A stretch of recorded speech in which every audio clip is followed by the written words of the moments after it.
all dogs should be banned from central city areas. Not because of the dog mess they stain our pavements with. Not because of the extra seats they take up on our buses. Partially because of my chronic fear of all animals smaller than myself, but mainly because they are truly a danger to human civilization.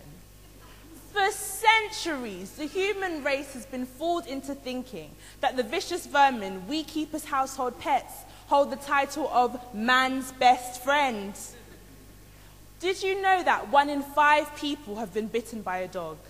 It is clear from these figures that the days of Scooby-Doo style relationships with your dog are now over.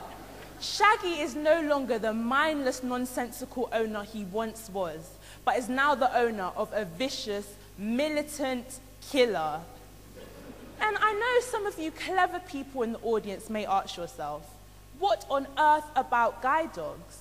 Well, of course, exceptions will be made, but have you ever considered the fact that the guide dog itself may be responsible for its owner's own blindness? A disease-causing microbe known as Toxocara has been responsible for causing blindness in the eye, synonymous with dog feces. Even their poo is out to get us. I mean, to think the animal you used to take long, cool walks with along the park had a secret vendetta against you. Some of you may be wondering, Elizabeth, why do you care so much about dogs? What have dogs ever done to you? Well, as a young, innocent child walking home from primary school, me and my sisters were chased for a good 15 minutes by a dog. We ran around not knowing when the next corner would come where we could take our last breath.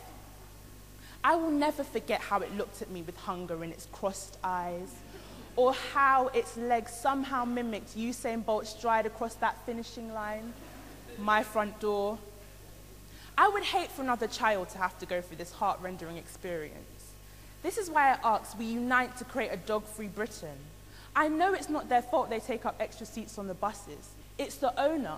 I know it's not their fault they leave dog mess on our pavements. It's the owner.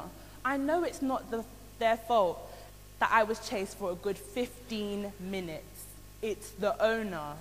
Man has been so consumed with looking after these animals that we've forgotten to take care of our real best friend, our fellow human being. Trust me on this one.